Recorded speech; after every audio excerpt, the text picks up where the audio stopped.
para que también puedan encontrar luz en sus vidas y encuentren también la motivación, la energía, la fuerza que proviene de Dios para vivir diariamente la fe según el carisma que ha regalado Dios a través de el mismo Espíritu Santo, a través de la Santísima Virgen María, a esta comunidad de lazos de amor mariano.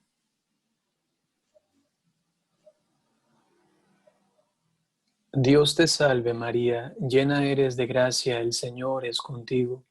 Bendita eres entre todas las mujeres, y bendito es el fruto de tu vientre, Jesús. Santa María, Madre de Dios, ruega por nosotros pecadores, ahora y en la hora de nuestra muerte. Amén. En el nombre del Padre, y del Hijo, y del Espíritu Santo.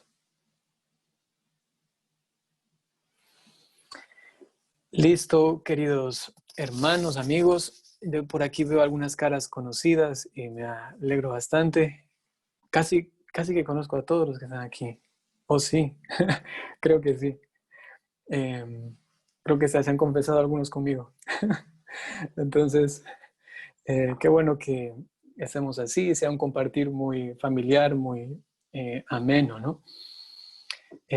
Quisiera el día de hoy compartirles algo de lo que quizás no se habla mucho, pero que es importante resaltarlo, ¿no? Y que inclusive cuando se estudia un poco más formalmente a Cristo, ¿no? La cristología se refiere a la parte que hizo como madurar más fuertemente la experiencia de la humanidad de Cristo, ¿no?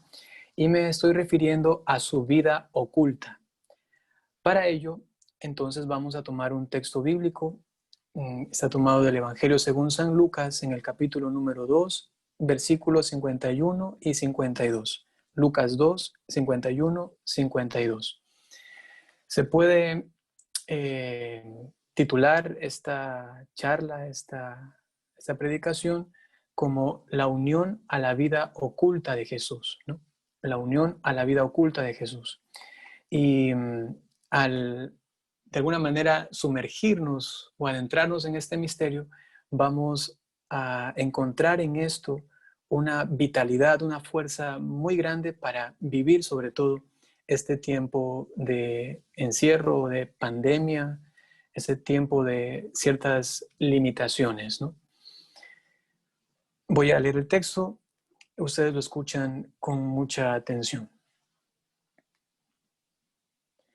Bajó con ellos, vino a Nazaret y vivía sujeto a ellos. Su madre conservaba cuidadosamente todas las cosas en su corazón. Jesús crecía en sabiduría, en estatura y en gracia ante Dios y ante los hombres. Palabra del Señor. Ya.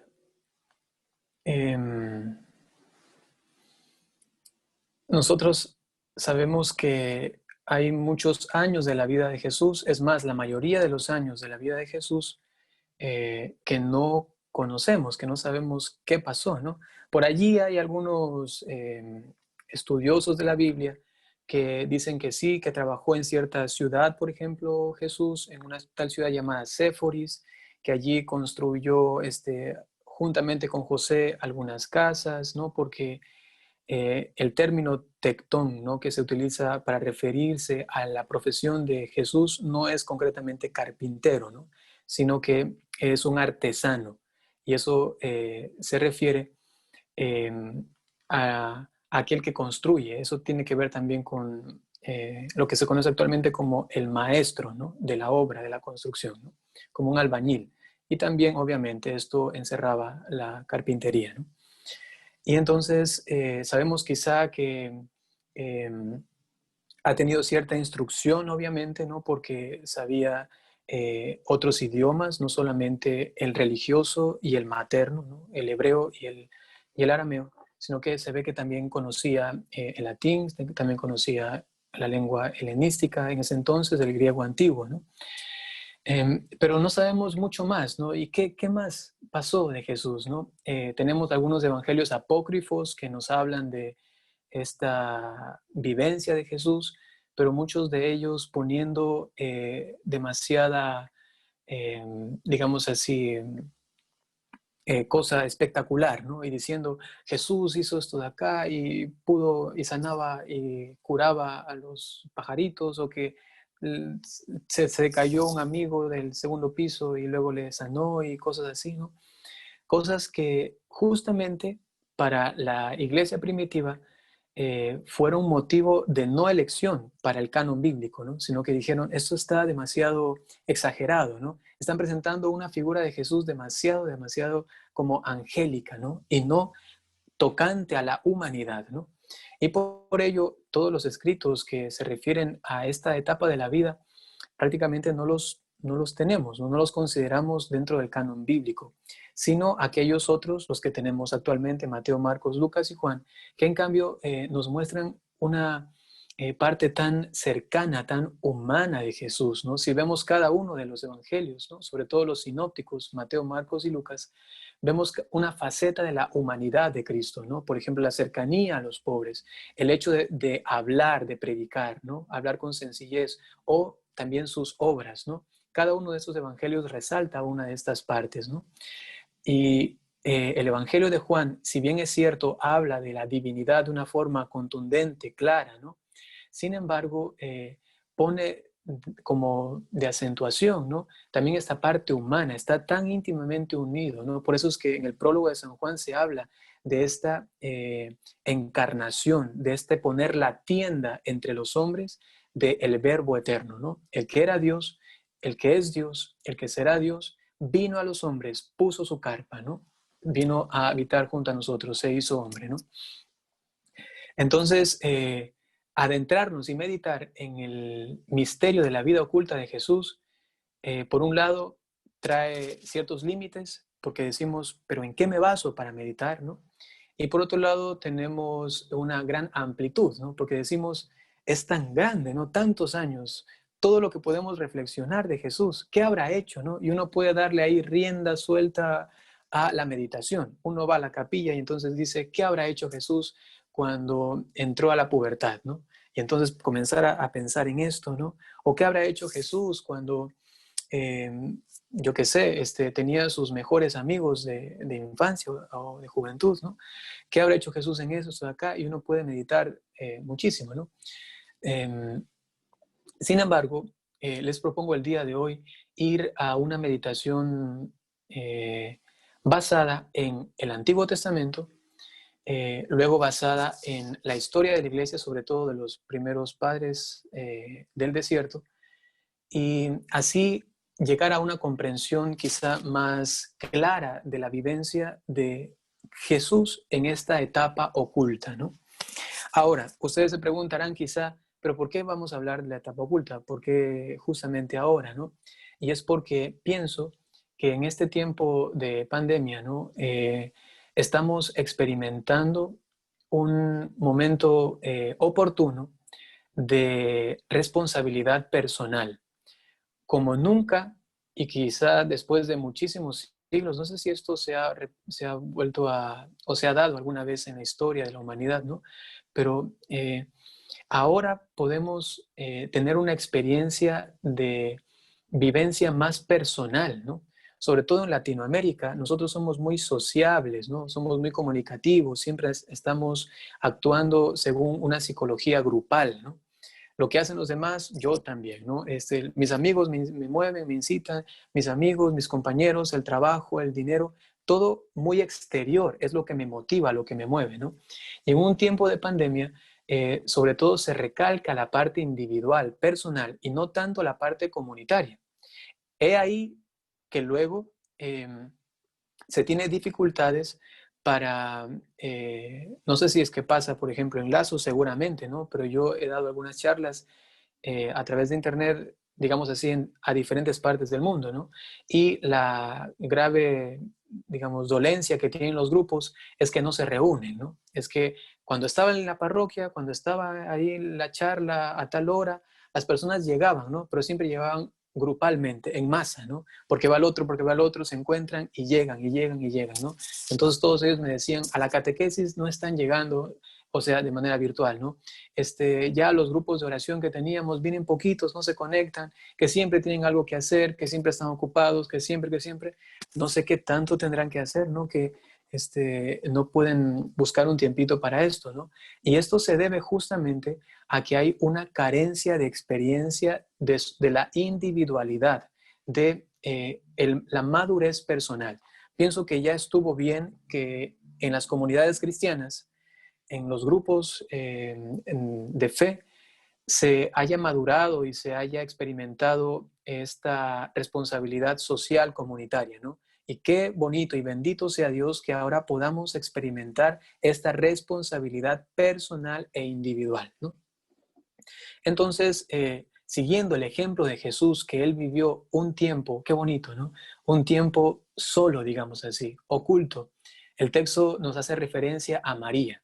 Vivió con María, ¿no? Bajó con ella y estuvo con ella el tiempo que debía estar oculto, es decir, viviendo una vida más personal, no comunitaria. No tenía sus 12, no tenía una comunidad a la que dirigir, no tenía un grupo de oración, yo qué sé, para decir vamos a orar, no tenía nada que solamente su propia familia, ¿no? Y en su familia él iba creciendo en estatura, en gracia, en sabiduría delante de Dios y de los hombres, ¿no? Vamos a adentrarnos entonces en esta reflexión tomando un ejemplo del Antiguo Testamento. Todos nosotros conocemos, obviamente, el exilio, el destierro. Es uno de los momentos más duros de quiebre de todo el Antiguo Testamento, de toda la historia de los judíos. Y es que ellos han merecido este golpe, digamos así, o este castigo, si se quiere nombrar así, de parte de Dios, ¿no? Y han merecido entonces ser desterrados, sacados, o Dios les ha quitado momentáneamente lo que les había concedido, ¿no? Después de el éxodo. Entonces imagínense, todo un éxodo para conseguir algo y luego Dios les, digamos decir, les quita momentáneamente esto para que experimenten otra vez qué significa no tener esta tierra, ¿no? Este lugar donde mana leche y miel. ¿Qué pasó en el exilio? El exilio tiene cosas negativas y cosas positivas, ¿no? Entre las cosas negativas podemos decir que en general la comunidad cayó en una tristeza, ¿no?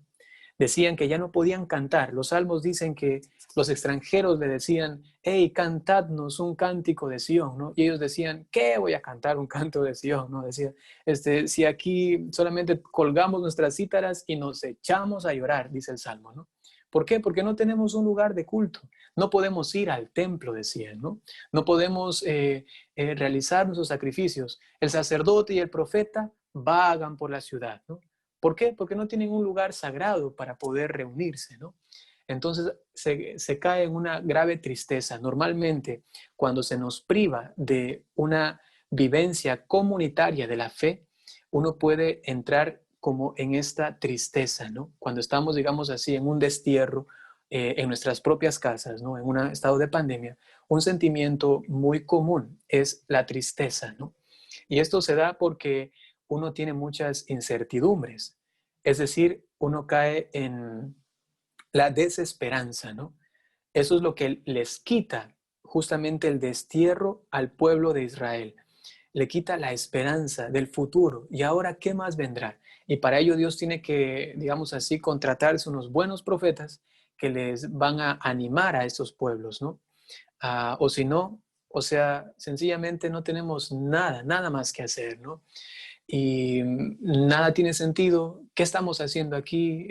Nos volvemos paganos prácticamente. Babilonia está sobre nosotros.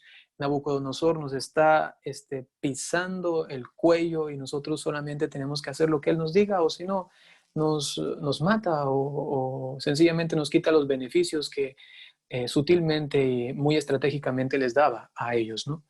Entonces tenían una desesperación, la esperanza prácticamente perdida. Dios está enojado con nosotros, nos ha dado la espalda, ya no sabemos qué hacer, ¿no? Entre otras cosas que suele ocurrir negativas en este estado es también eh, el egoísmo, ¿no? Eso quiere decir que cada uno comienza a mirar sus propios intereses. Ya no importa tanto el otro porque se quita la parte comunitaria, ¿no? Y uno vive más pensando en lo suyo, ¿no? Y esa era la estrategia justamente de Nabucodonosor, ¿no? Era de alguna manera dispersarlos, ¿no? Porque si se unían todos, si se ponían como en lucha juntos, podrían hacer una revuelta. Entonces lo que intentaba es dándole beneficios así sutiles, ¿no? En nuestro caso sería algo así como el Internet, ¿no? Como nos tenemos Internet, ahí nos consolamos con el Internet, ¿no? Porque de ahí podemos hacer todo, ¿no? Pero eso es un consuelo eh, con cierto veneno, ¿no? Es como un pan bonito que viene con un cuchillo por dentro y uno está que lo intenta morder y se va cortando, ¿no? Por el hambre que tiene. Entonces, algo así pasa también con esos beneficios que daba Nabucodonosor, ¿no? Y no hacía posible que ellos tengan una vivencia sino solamente individual y luego egoísta, cada uno buscando sus propios intereses, ¿no? El dinero, buscando la tierra posiblemente ocupada aquí, acá, acá, ¿no? Y esto no hacía posible luego que haya algo mm, de superación de este estado, ¿no? Y, perdón, hizo falta un rey enviado por Dios, ¿no? Josías, ¿no? Para que el rey sea el que organice una vuelta a la tierra prometida, ¿no? Porque por ellos mismos no. Estaban ellos solamente esperando, así como ya y ahora no tenemos nada que hacer, aquí esperamos, en el lugar que nos han puesto a trabajar, en el lugar que nos han puesto a comer, que nos han puesto a reproducir, que nos han puesto a vivir, pues aquí esperamos y sencillamente que la vida pase. Y lo que dice también eh, en Proverbios, ¿no? Sencillamente la gente se muere, la gente nace y el sol se oculta, la luna sale y luego sale de nuevo el sol y los días pasan y uno solamente está allí casi que vegetando en vida normal, ¿no? Eh, o sea, me refiero a que no tiene ningún problema, ninguna complicación de salud, ¿no? Y sin embargo pasa así, ¿no? Esto chocó fuertemente a ellos y, repito, hizo falta que Dios mismo enviase a alguien que los organice y les diga, bueno, ya que este Josías tuvo un contacto con Dios, ¿no? Por medio de la lectura de los mandamientos, eso es algo muy interesante, ¿no? Él lee el decálogo, ¿no? Y de allí nace el Deuteronomio, que es la segunda ley. Y entonces él dice, bueno, organicémonos y vayan, regresen a su pueblo, ¿no? Igual, lo hicieron bien organizado, ahí salen los libros de Esdras, de Nehemías, ¿no? Seguramente lo han escuchado. Entonces, esos libros nos narran este regreso, ¿no? Como el uno siendo sacerdote, predicador, y el otro siendo constructor, arquitecto, comienzan a retornar con la parte espiritual y también la parte, digamos, humana, ¿no? De reconstrucción de la tierra. Y no solamente por medio de piedras, de columnas, sino por medio de la fe, ¿no? Y cuando regresan, ocurre algo interesante, y es que dice que al ver el templo se echaban a llorar, ¿no? Estaban llorando y llorando, ¿no? ¿Por qué? Porque vieron esto que estaba destruido, horrible, feo, ¿no? Y esto era justamente una imagen no solamente de algo exterior, sino de lo que había pasado en ellos, ¿no? Interiormente en este tiempo de destierro. Es que realmente uno, el judío de ese tiempo, ¿no? Estaba realmente destruido por dentro en su relación con Dios, ¿no? Y por eso se nota, eso ahora no lo recuerdo, me parece que es en Segunda de Reyes, Segunda de Crónicas, ahora que recuerdo, ¿no? Dice que antes de irse, ¿no? Antes de irse al destierro, el templo ya estaba feo, ¿no? Ya estaba en ruinas, ¿no? Y esto es porque el destierro fue también como la causa o la consecuencia de algo más profundo, y era que el pueblo estaba en estas idolatrías, en estas prostituciones con otros pueblos y con otros dioses, ¿no? Entonces, eso es lo negativo, digamos, del destierro. Sin embargo, también hay cosas positivas, ¿no? Y es lo siguiente, Y aquí vamos un poquito viendo cómo uno puede aprovechar este tiempo de pandemia o este tiempo de exclusión de esta vivencia más comunitaria, física, personal con los demás, ¿no? Y es que en el tiempo del destierro se descubrieron dos cosas básicamente, ¿no? Y allí en el destierro nace lo que por fin se llamará en el Nuevo Testamento la sinagoga.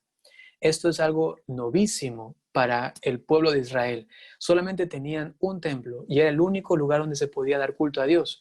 Pero en ese tiempo del destierro se construyen las sinagogas. Están comenzando por fin. Y no todos, sino solamente algunas personas, sobre todo los más fieles, los que no renunciaron a la alianza, los que no renunciaron en la fe a Dios, ¿no? Y comenzaron a agruparse y entonces comenzaron a existir las sinagogas, ¿no? Que eran lugares de lectura de la palabra de Dios, de reflexión y de encuentro comunitario, ¿no? El otro punto es también maravilloso, ¿no? Y es que por fin en el destierro se llega a la conciencia clarísima de que existe un solo Dios y que los demás dioses no son dioses reales, son falsos dioses. Antes del destierro se creía que Dios era uno de entre muchos otros dioses. Por eso es que vamos a encontrar a veces en los Salmos o en el Antiguo Testamento, en el Éxodo, Levítico, ¿no? De que tenemos un Dios más poderoso que los otros dioses. O se dice también que demuestren que nuestro Dios tiene más autoridad y es temible ante los otros dioses, ¿no? Y por eso es que cuando llegan los pueblos extranjeros, dice la palabra de Dios, que se cuestionan y dicen, ¿qué Dios tienen ellos, no? ¿Qué Dios tan grande tienen ellos que nos han vencido, no? O ya tenían fama de tener un Dios tan grande que decían, ese es el Dios Yahvé, ¿no? Hay que tener cuidado con ese Dios porque ese es demasiado grande, ¿no? Entonces, nos damos cuenta, por ejemplo, que inclusive cuando entran a la tierra prometida por primera vez, los israelitas tenían altares a otros dioses, ¿no? Porque decían, bueno, el Dios Yahvé es el más poderoso, pero solamente para los que se encuentran en camino.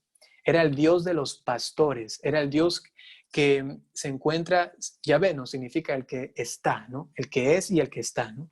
Entonces, como estamos de camino, necesitamos a un Dios que nos acompañe siempre. Entonces dijeron, bueno, vamos a elegir a Yahvé. Y era nuestro Dios, el Dios que nos acompaña mientras estamos caminando en el desierto, ¿no? Pero cuando llegan a la tierra prometida, ocurre ahí una grande traición a Dios. Y es que como ya llegan a un lugar estable, entonces aquí vamos a sembrar, vamos a cultivar la tierra. Entonces necesitamos ya no un Dios que nos acompañe en el camino, no un Dios de pastoreo, sino un Dios de la agricultura, de la fertilidad. Y entonces aquí entra el Dios Baal, ¿no? Y el Dios Baal era el Dios entonces el que supuestamente mandaba la lluvia y hacía germinar para que haya muchos frutos de la tierra, ¿no? Y entonces tenían ahí su altar a Yahvé y dando la vuelta de la esquina, tenían entonces sus altares a los Baales, ¿no? Y esto fue un grande dolor para Dios, ¿no? Porque el pueblo de Israel todavía no llegaba a esta comprensión, pero en el destierro ellos llegan a esta conciencia, no existen más dioses, es solamente uno, ¿no? Y allí tenemos sobre todo en el segundo Isaías, del capítulo 49 al 55 del libro del profeta Isaías, donde se nos narra esta parte, ¿no? Tan grande de este Dios único y verdadero, ¿no? Y allí sí entonces vamos a encontrar ya la literatura que habla de los falsos dioses que no son reales y que tenemos nosotros al Dios verdadero, ¿no? Esto nos dice dos cosas. En tiempos de dificultad, en tiempos para estar más personalmente con Dios, nace en nosotros, por un lado, una conciencia de que es más grande Jesucristo que el lugar que nosotros le hemos fabricado a Jesucristo, ¿no? Es decir, que donde está Cristo, ese lugar se sacraliza, ¿no? El templo es sagrado, por supuesto, ¿no? Pero más sagrado que el templo es el mismo Cristo. Y si es que yo hago conciencia de que Cristo está aquí cuando yo oro, aquí cuando yo lo invoco, cuando yo me hago la señal de la cruz, entonces este lugar se sacraliza, es un lugar santo, ¿no?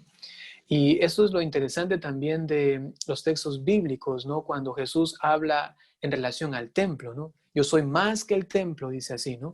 Inclusive hay un texto que a veces se traduce un poco mal, ¿no? Y se dice que Jesús dice, yo soy, estoy superior o soy más que el templo, pero realmente, ¿no? Es en el texto griego, lo que está diciendo es que donde yo estoy es más que el templo, dice, ¿no? Donde yo estoy es más que el templo, el texto original griego, ¿no? Y eso significa que justamente donde Jesucristo se hace presente es mucho más. Cuando se encuentra con la samaritana, es las palabras benditas de Jesús que en el Antiguo Testamento, en el destierro, lo estaban experimentando, pero que acá ya se cumplía completamente, ¿no? Y decía que llegará el día que van a adorar al Padre en espíritu y en verdad. Es decir, que ya no será allá arriba en esa montaña para los samaritanos, ni allá en ese templo donde van los judíos, ¿no? Entonces, será más que eso, será la presencia misma de Dios, ¿no? Obviamente que la parte comunitaria también tiene su lugar importantísimo, ¿no? Pero ahora vamos a centrarnos sobre todo en esa parte personal, individual que estamos hablando, ¿no? Entonces, allí es cuando Jesucristo demuestra esta eh, mm, conciencia que debe tener cada cristiano. También es muy bonito este pasaje del buen samaritano, ¿no? Cuando va pasando, bajan del templo y no se dan cuenta, ¿no? Que uno puede rendir culto a Dios, ¿no? Más que en el sacrificio dado en un templo sin sentido, en este momento en el que hay un necesitado que está doliente, está sangrando, ¿no? Este hombre que había sido apaleado, ¿no? Y entonces ese samaritano hace que un sacrificio mucho más agradable a Dios se dé allí en el camino, ¿no? Allí donde pasa cualquier gente, de donde hay polvo, donde pasan los animales, ¿no? Quizá también hay por allí hasta popó de animal, ¿no? O sea, hay moscos, hay de todo, ¿no? Y sin embargo, allí se está dando un culto superior. Así también lo intuye el texto, esa parábola, ¿no? Por eso Jesús hace esta comparación del templo, hace la comparación de los sacerdotes que salen supuestamente dando sacrificio a Dios, pero el verdadero sacrificio se está dando ahora con este samaritano que está ayudando a este hombre, ¿no? De una manera entonces fuerte se manifiesta también esta parte personal, ¿no? Esta parte que supera eh, la parte comunitaria cuando es hecho con el corazón. Luego, obviamente, la parte comunitaria está siempre, repito, unidísima a la parte personal, ¿no? Eh, entonces, eso es lo que logra el pueblo de Israel en este tiempo encontrar, hallar, y realmente luego quedará como un hito en toda la historia del pueblo de Israel y también para nosotros, llegar a constatar que nosotros somos un pueblo que cree en un solo Dios, ¿no? Y la otra parte es una mirada profundísima al misterio de Dios, ¿no? Es tener una experiencia tan grande con Él, de llegar a determinar, ¿no? De llegar a descubrir quién es este Dios, ¿no? Por un lado, por eso he dicho esta parte de las sinagogas, como para decir que nosotros podemos adorar a Dios en espíritu y en verdad desde donde nos encontremos, pero por otro lado también esto nos lleva a una profundización del conocimiento mismo de Cristo, del misterio de Dios, a tal punto que el pueblo llegó a decir es uno solo y nosotros también podemos llegar entonces a conclusiones, a consecuencias, a efectos a partir de esta experiencia personal viva, desde nuestro cuarto, desde nuestra habitación, ahí de rodillas al lado de la cama, o a veces quizá inclusive sentado, acostado, yo qué sé, de pie, en la ducha, lo que decía inclusive Santa Teresita del Niño Jesús. A veces encuentro más a Cristo, a Dios, no en la capilla, sino mientras estoy con los peroles, ¿no? Mientras estoy con las ollas, mientras estoy lavando los platos, ¿no? Qué fuerte, ¿no? Y esto es justamente la experiencia de este Dios que luego me lleva también a conocerle profundamente, ¿no? Estos fueron los regalos que recibieron los israelitas, sobre todo en ese tiempo del destierro, ¿no? La segunda, o el segundo punto que quería reflexionar dentro de esto es en la historia de la iglesia, concretamente en los padres del desierto, ¿no? Sobre todo en los que se consideran como ermitaños, perdón, como ermitaños, y también los que luego tendrán una vida más comunitaria, que son los cenobios, ¿no? Entonces, es interesante que después de que mm, el cristianismo se comenzó a difundir bastante, ¿no? Y comenzaron ahí a utilizarse ya los términos de parroquia, ¿no? Ya comenzaron a reunirse en comunidad, ¿no? Los cristianos que antes eran perseguidos, pero luego ya con Constantino presentándose ya como una religión que puede vivirse públicamente, ¿no? No aún oficial, pero sí pública, con Constantino, ¿no? Entonces, ellos pueden experimentar una vivencia comunitaria, pero que tuvo como consecuencia esta masiva entrega o confección de la Eucaristía y también de administración del bautismo, que habían masas y masas de cristianos. Comenzaron a haber cristianos por todos lados, ¿no? Y entonces los padres del desierto se dieron cuenta de que allí, ya cuando todos eran santos o aparentemente santos o cristianos, ¿no? Hacía falta algo más me está pidiendo Dios, ¿no? Entonces esa experiencia comunitaria hermosa y bonita, pero los padres del desierto decidieron irse al desierto. ¿Por qué? Una de las razones es obviamente para purgar sus pecados, se sentían realmente pecadores, ¿no? Y querían irse, ¿no? Otra otra razón muy grande es que ellos entendían que habían sacado al diablo de las ciudades, ¿no? Decían ellos, hemos sacado al diablo de todo el imperio romano, se ha ido el diablo, pero se ha ido al desierto, ¿no? Y como dice, por ejemplo, el Levítico, ¿no? Nos habla de este rito de la vaca morada, ¿no? No sé si alguna vez han escuchado, a veces dicen vaca rosada, ¿no? Entonces hay un rito donde se hace una oración sobre una vaca y aquí y acá y se manda a los espíritus al desierto, ¿no? Entonces, si no han leído eso, hay que leer un poquito la Biblia, entre paréntesis.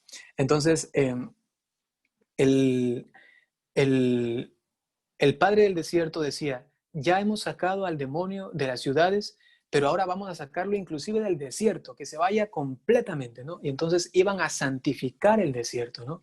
Porque los demonios, así lo creían ellos, estaban vagando en el desierto, ¿no? Ya no tenían a quién tentar, ya no tenían a quién, digamos así, mandar al infierno, porque todos eran bautizados, todos estaban recibiendo los sacramentos, ¿no?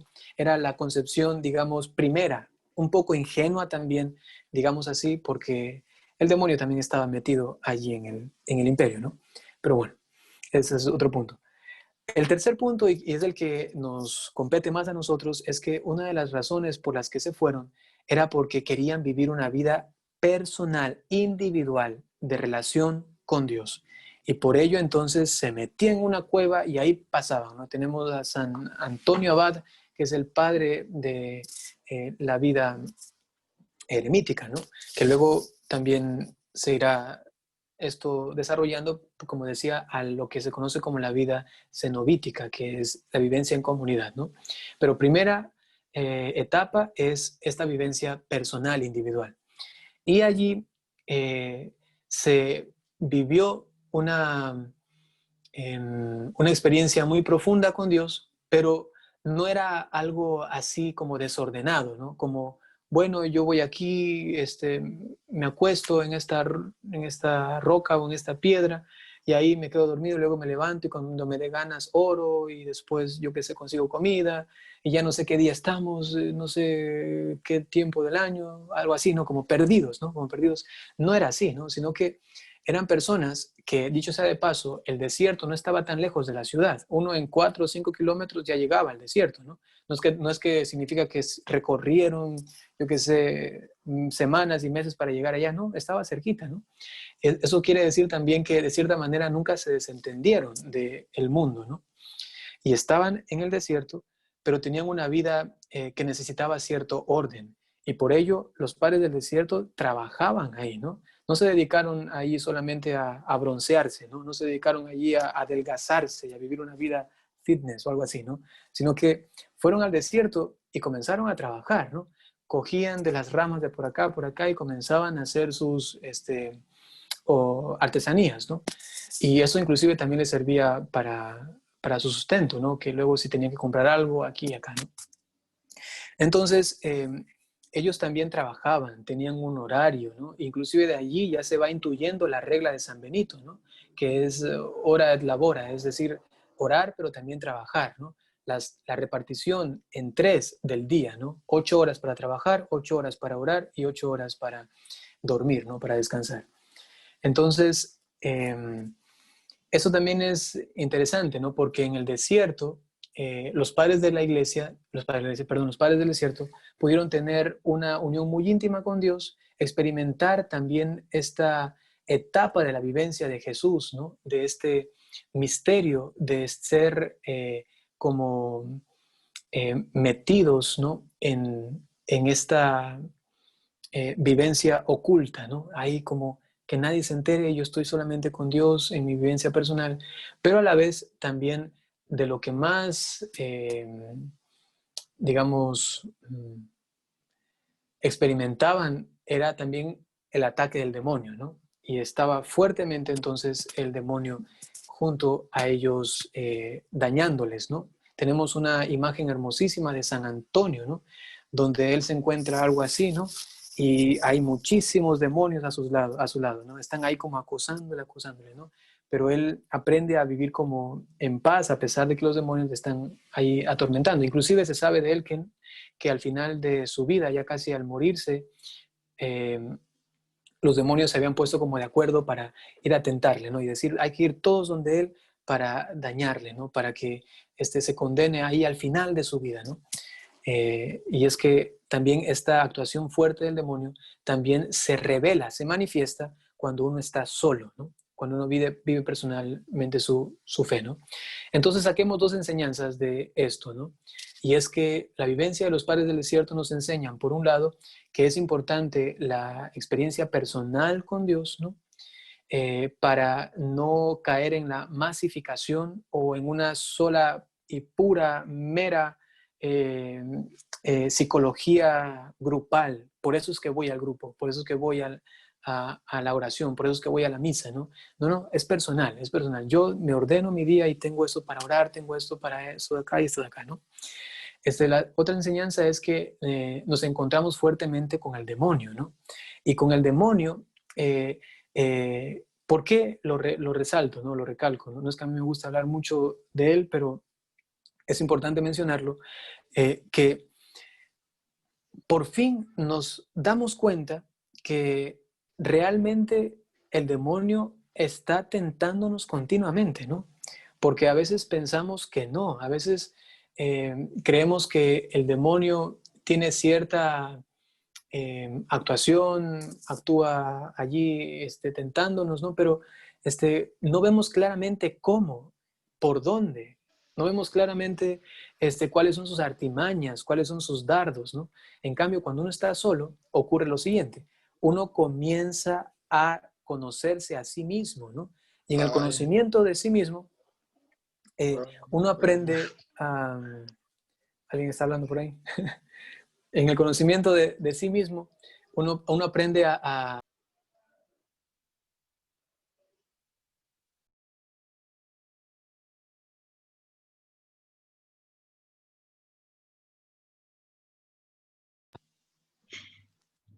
Bueno, ya me callo, hasta mañana, que Dios le bendiga. Por si acaso, padre, Valeria es la anfitriona, por si acaso. Ok. Intentar poner en silencio a Osvaldo, perdón. Ok. Gracias por la advertencia. Entonces, Santa Catalina de Siena, el padre Scupoli, seguramente, yo creo que en Lazos es un poco famoso el padre Scupoli con el combate espiritual, quizás, ¿no? Entonces, él habla mucho del conocimiento de sí mismo, ¿no? Y también de la desconfianza de sí mismo para llegar a confiar y a poseer a Dios, ¿no? Y para luchar bien ese combate. Entonces, en este estado, en esta etapa, uno puede descubrir a sí mismo y entonces no solamente darse cuenta que el demonio está ahí, sino que aprender a descubrir sus estrategias, ¿no? Esto es importantísimo, descubrir las estrategias del demonio para no caer en ellas, ¿no? Entonces, los demonios estaban molestísimos con los padres del desierto porque ni siquiera allí en el desierto se podían conquistarlos, podían ganarlos para el mal, ¿no? Bueno, esto que he mencionado se entronca entonces con la vida oculta de Jesús, ¿no? ¿Por qué? Porque justamente Jesús tuvo esta experiencia de una manera plena, total, completa, ¿no? Obviamente que a otro nivel, no es que Jesús no conocía a su Padre, ¿no? Y de paso doy un detalle doctrinal, dogmático, ¿no? Porque por allí se anda diciendo que Jesucristo se dio cuenta que era hijo de Dios solamente cuando fue bautizado y que allí entonces se descubrió como hijo y que bla, bla, bla. Eso es pura herejía de los primeros siglos, ¿no? Que hablaban de este Cristo tan humano, ¿no? Y que ahora los nuevos disqueteólogos, con sus nuevas interpretaciones, lo que hacen es confundir a la gente, ¿no? Cuando en realidad eso ya fue resuelto hace muchísimo tiempo, ¿no? Y no son cosas nuevas, sino más antiguas que qué, ¿no? Entonces, el...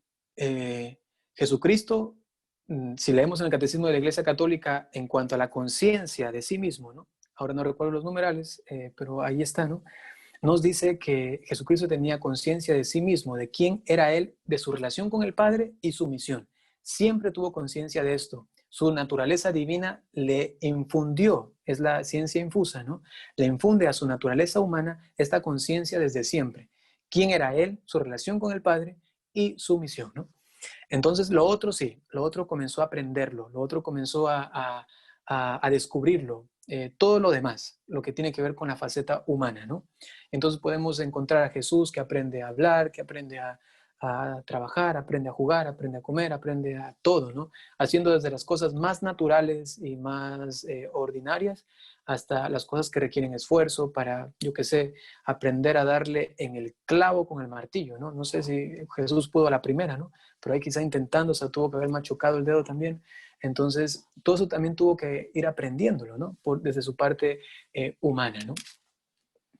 Y lo otro, lo que he mencionado, que quede bien estable, ¿no? Ahí, que no es que se descubre en un momento como hijo de Dios, el mismo que suelen decir, ¿no?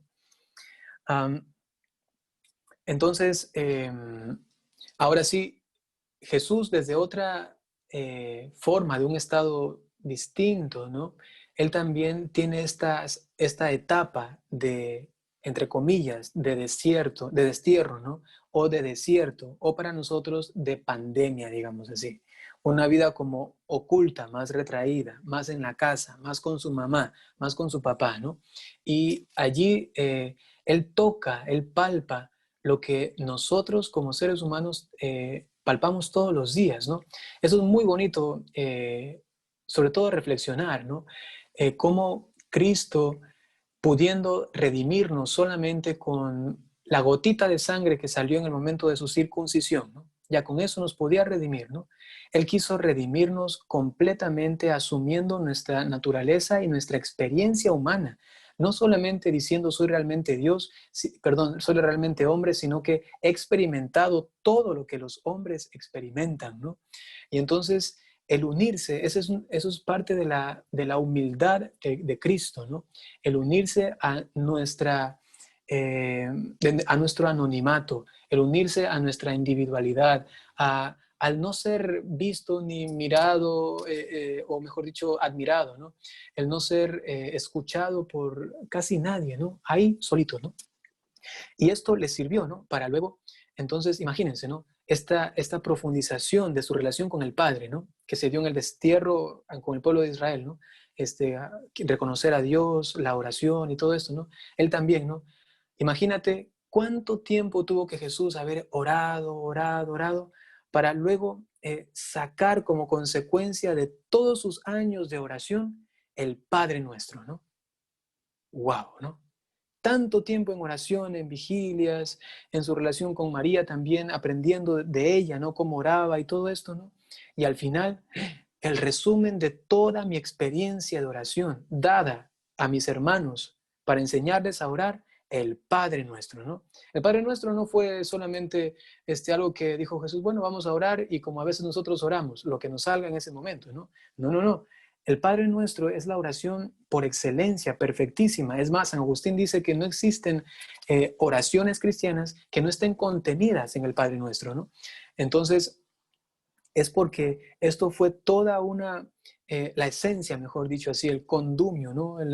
La parte más íntima de la oración de Cristo dada a nosotros, ¿no? Y así nos revela a Dios, al Padre, desde su experiencia también humana, personal, ¿no? Luego Jesús obviamente tuvo que haber sido una persona ordenada, tuvo que haber sido una persona disciplinada, tuvo que haber sido una persona respetuosa, que cumplía su palabra, que sabía que el día tenía un orden, sabía quién era él mismo, sabía quién era el demonio, cómo combatirlo, cómo darle justamente donde debía para ahuyentarlo, para que se vaya, ¿no?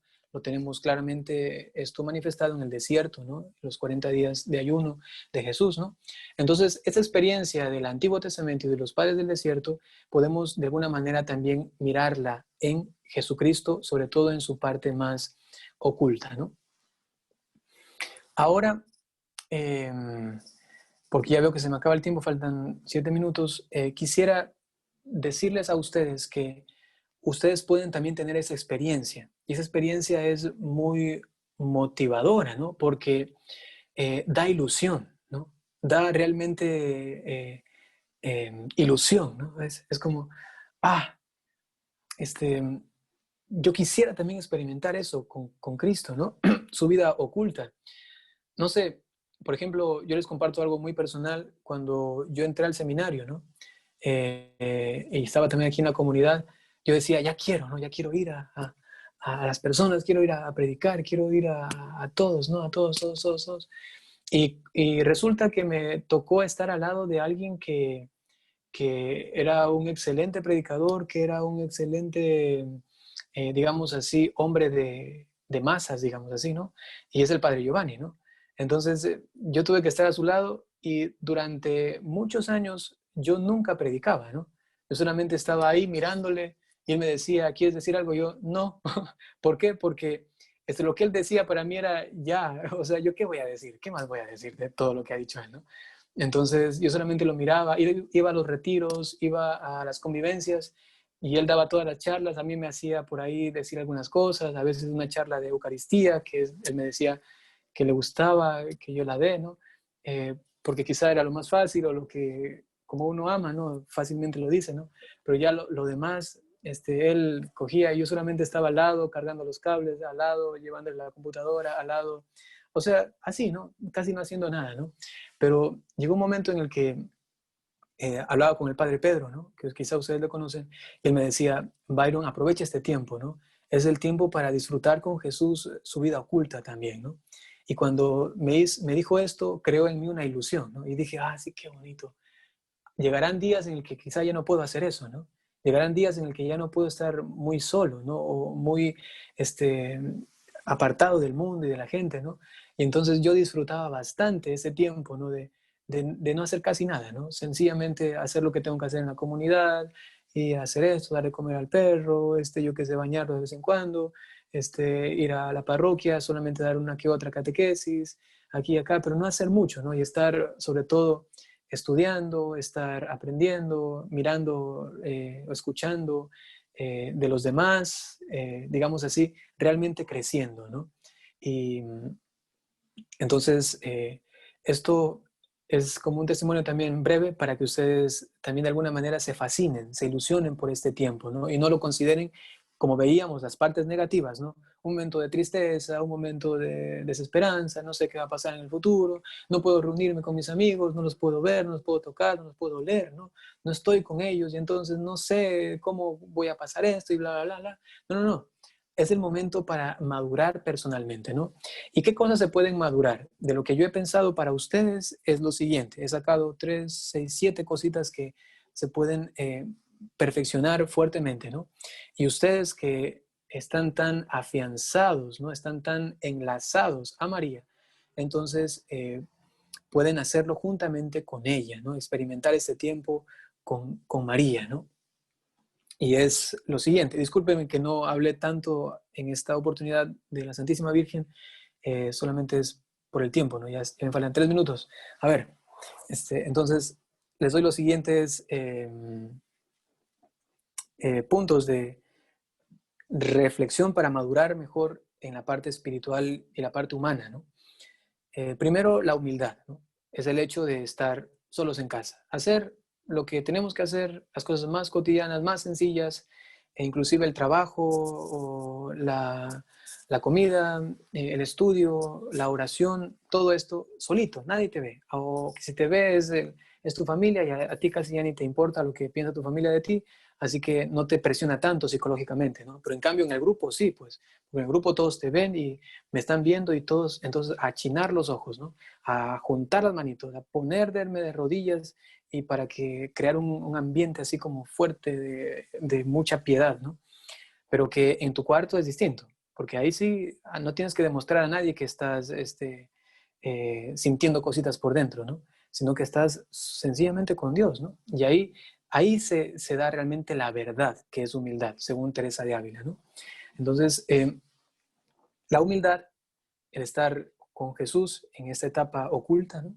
Por otro lado, la responsabilidad. Si no sé quiénes estudian y reciben clases por internet, no sé, a veces yo he ido a casas a visitar, ¿no? Y me han contado que sencillamente están en la cama y les suena la alarma, la clase, ¿no? Y van y así, ni siquiera desayunan ni nada, sino que están así todo así, ¿no? Y a veces ponen pretextos, es que se me dañó la computadora, es que se me dañó la cámara. No sé cómo hacen eso para que en una tablet o en una portátil o en un celular se les dañe la cámara justamente en ese tiempo, ¿no? Y los profesores no tienen argumentos y dicen, quizás se les dañó, pues no hay nada que hacer, ¿no? O que, no, que yo que sé, tengo mal el internet, o que no me funciona el micrófono, tanta cosa, ¿no? O el pretexto de que estoy ocupado, no tengo tiempo, cuando hay, por ejemplo, esas reuniones de fe, ¿no? Y que sencillamente porque no se ha responsabilizado, ¿no? de esto, no lo ha asumido como algo importante, ¿no? Que tengo que hacerlo convenientemente, tengo que prepararme, y todo lo que ustedes y su conciencia les acusa si es que alguna vez han hecho algo indebido, ¿no? Por otro lado, el siguiente es el uso de las redes, ¿no? Es una maduración también para usar bien las redes sociales, sobre todo el Internet en general, ¿no? Para no quedarnos allí prendidos y salir de esta pandemia como unos viciosos del Internet, ¿no? Sino que manejarlo convenientemente, aprender a tener inclusive una ética de esto, se tendría que ya armar toda un apartado dentro de la moral, ¿no? Una ética del mundo digital, ¿no?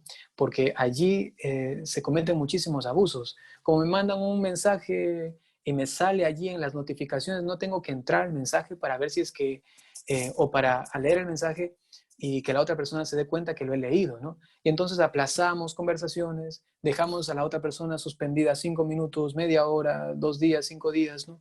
Y, es que se me pasó, es que tenía algo que hacer, cuando quizá la persona ya inclusive leyó el mensaje y como ya lo leyó y no le interesa, sencillamente no quiere responder, ¿no? Entonces allí se va creando una inmoralidad de comunicación, del uso de las redes en el punto específico de la comunicación que estoy hablando ahora, ¿no? Pero luego también viene del uso, ¿no? Del uso de las redes sociales, ¿no? ¿Cuánto tiempo veo esto? Yo qué sé, las series que uno está viendo, que se da bastante actualmente, ¿no?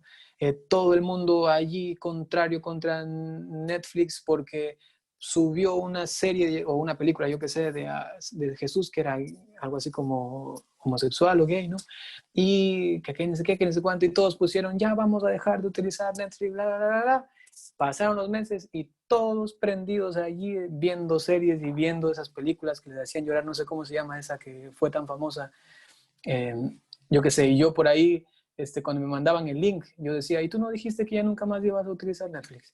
Y ella me decía, no sé, que acá, que acá. Y me decía, ¿y usted por qué utiliza? Yo nunca dije que no iba a utilizar, porque era solamente un error de producción. No podemos juzgar a toda una empresa solamente por algo malo que hace, ¿no?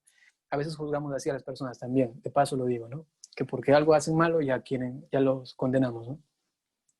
Entonces, esa también, esta conciencia de las redes sociales, ¿no? y del manejo del Internet es importante, ¿no? Porque luego se nos va el tiempo, luego nos desordena. Ustedes saben que el Internet y la pantalla del teléfono tiene un impacto también neuronal, cerebral, ¿no? Y esto nos quita el sueño, esto nos hace personas más de la noche, de la oscuridad, y tanto que necesitamos de la luz, ¿no? Porque el sol también tiene, inclusive brinda cierta vitamina o también tiene un impacto psicológico, ¿no? De alegría, de humor, ¿no? Y cuando no salimos al sol y no nos da el sol, ¿no? En cambio nos comenzamos a entristecer, no porque tengamos porque haya un efecto o una consecuencia espiritual, sino es de manera neuronal, biológica, ¿no? Entonces esto es también dentro del orden que deberíamos colocar nuestra experiencia, nuestro uso del Internet, ¿no? Luego también el tiempo. Personas que sepan distribuir el tiempo, aprovechar el tiempo, madurar en el tiempo.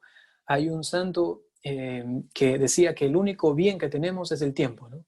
Nada más, porque en el tiempo se define absolutamente todo. Allí está la gracia, está la maldición, la bendición, la salvación o la condenación, la santidad o el bestializarnos, el endiablarnos, ¿no? Entonces también procurar discernir y utilizar bien el tiempo. Voy a avanzar ahora un poquito más rápido. El otro punto es el orden, el tener las cosas en su lugar y también la cabeza en el lugar que debe, ¿no? Y saber distribuir entonces también materialmente, ¿no? Los espacios de nuestra casa, de nuestro lugar de trabajo, nuestro lugar de estudio, y no que todo esté allí enredado el rosario con los auriculares, ¿no?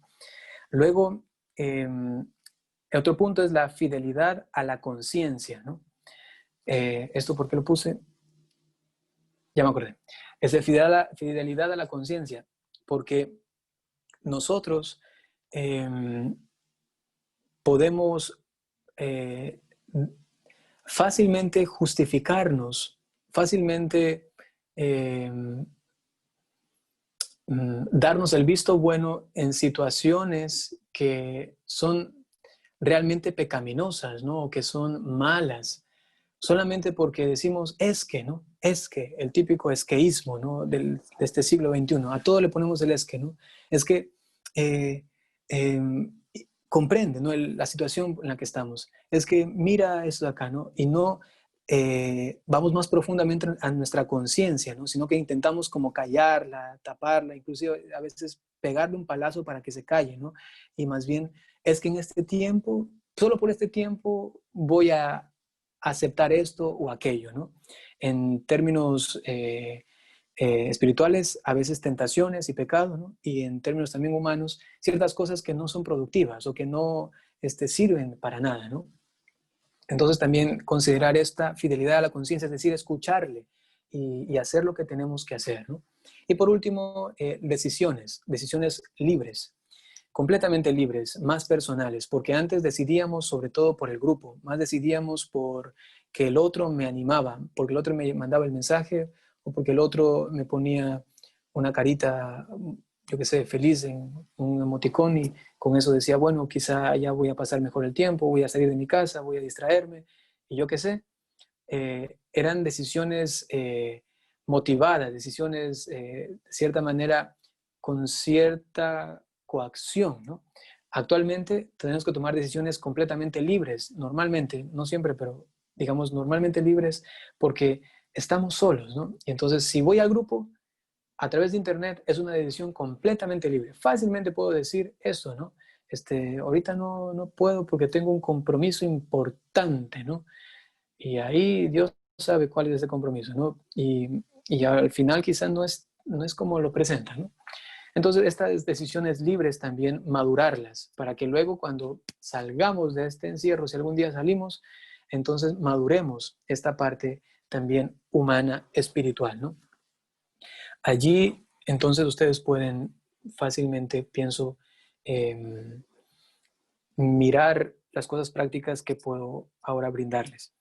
Seguramente no es necesario que haga un resumen, porque suelo hacer al final un resumen, pero porque ya estamos al final del tiempo, ya me he pasado, voy a dejarlo así. Seguramente grabaron este video y si ustedes me dejan, voy a pedir el permiso para publicarlo por allí y entonces pueden mirar otra vez si quieren sacar un resumen de todo. O si ya han anotado, pues está allí todo.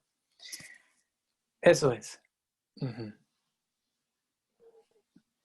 Bien, le agradecemos, Padre, por acompañarnos en esta noche. Igual queremos que nos ayude con la oración y que nos regale su bendición para finalizar. Muy bien. En el nombre del Padre, y del Hijo, y del Espíritu Santo. El Señor esté con ustedes. Con tu espíritu.